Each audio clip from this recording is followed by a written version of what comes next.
les résultats des différents candidats ne m'ont pas surpris personnellement, surtout ceux de Diomaye Faye, ceux de PASTEF, bien entendu, des militants d'abord du PASTEF, et ensuite leurs sympathisants et l'ensemble du peuple sénégalais, de nos concitoyens qui vivent dans l'Hexagone.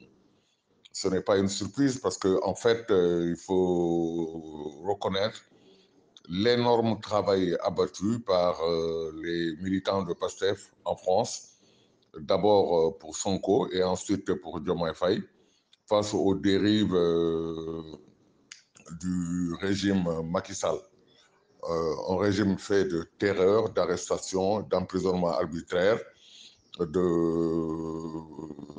toutes sortes d'intimidation, d'agression. Cela ne peut pas perdurer.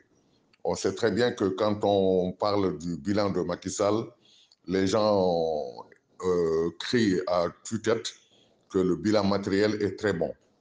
Moi, c'est le contraire que je pense, parce que combien ça nous a coûté ces réalisations-là? Et pour quel intérêt immédiat pour le Sénégal et les Sénégalais? En dehors de quelques emplois par-ci par-là créés sur les autoroutes, je ne vois pas d'intérêt particulier pour le Sénégal en ce qui concerne la rentabilité de ces ouvrages, comme le TER, comme le BRT. C'est des dettes que le Sénégal a contactées et qu'il faudra probablement des années et des années pour pouvoir les rembourser et pour que le Sénégal puisse dire que voilà, ce sont mes réalisations, les réalisations du président Macky Sall. Donc, moi, je suis sceptique par rapport au bilan matériel. Quant au bilan immatériel maintenant, comme je le disais tantôt, c'est complètement un échec, un recul démocratique sans précédent, une justice amadouée, travestie, les libertés non respectées, les droits des citoyens non garantis, notamment celui de la marche ou de la protestation dans la rue. On a vu aussi les mensonges d'État, comme les forces occultes, comme les forces spéciales, comme les terroristes qui seraient aux portes du palais. Tout ça, ce sont des inventions pures. Le plus choquant aussi, c'est l'utilisation d'une jeune femme pour comploter contre le chef véritable de l'opposition d'alors, qui se trouve être Ousmane Sonko. De ce côté-là, il y a fort à faire que le travail abattu sur ces questions bien exploitées, sur une communication agressive de PASTEF, je trouve que sa victoire en France est le fruit de tant d'efforts, de tant de sacrifices, de tant de lutte contre l'injustice, de tant de lutte contre les violences, toutes sortes de violences. Maintenant, par rapport aux autres candidats, je ne suis pas surpris que Amadouba ne puisse pas atteindre les 30% de l'électorat en France, c'est ça la vérité, et c'était prévisible. Pour avoir parjuré, comme j'aime à le dire, au moment du Covid, il avait déclaré que l'OMS ne voulait pas qu'on rapatrie les corps. Après vérification, tout le monde s'est rendu compte qu'il a parjuré. Et ça, les Sénégalais de France ne l'ont pas oublié. Maintenant, pour la satisfaction, eh bien, à mon avis, du résultat de la troisième place de Aliou Mamadou Dia, du PUR, le candidat du PUR, qui a fait une excellente campagne, une très bonne campagne électorale, avec des thématiques bien choisies, une communication très policée.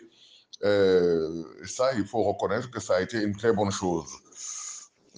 Par rapport maintenant à l'avenir de la paix en France, l'avenir de la paix en France s'est arrêté depuis bien longtemps. Depuis les législatives de 2017, on avait senti un recul drastique de l'effritement de l'électorat de l'APR en France. Ce n'est pas une surprise parce que c'est un parti qui n'a jamais été organisé et qui a eu une fin extrêmement difficile avec les mensonges colportés par les différentes missions commanditées par Macky Sall et conduites par Mamadou Talla et tant d'autres, qui voulaient recoller le morceau, faire comprendre aux Sénégalais que l'APR en France se portait très bien. Non, cette formation politique n'a pas d'avenir. N'a pas d'avenir, je ne vois pas d'avenir. Pour moi, l'APR existera jusqu'au 12 avril, mais après, elle va disparaître de l'échiquier politique sénégalais. Je suis persuadé que en France, nous nous connaissons tous. Il n'y a aucune figure de l'APR qui pourrait redresser la situation. Aucune.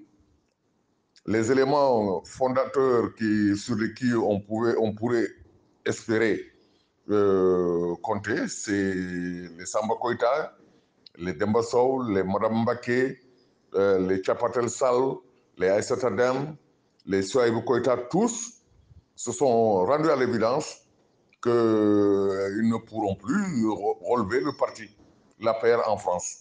C'est dire que tout simplement, ce parti n'a pas d'avenir, ce parti n'a aucun avenir en France, même au Sénégal. L'APR va disparaître parce qu'il n'a jamais été structuré comme un parti politique. Il n'y a jamais eu de dirigeant, à part le président Macky Sall, qui faisait la pluie et le beau temps. Par conséquent, l'APR est appelée à disparaître.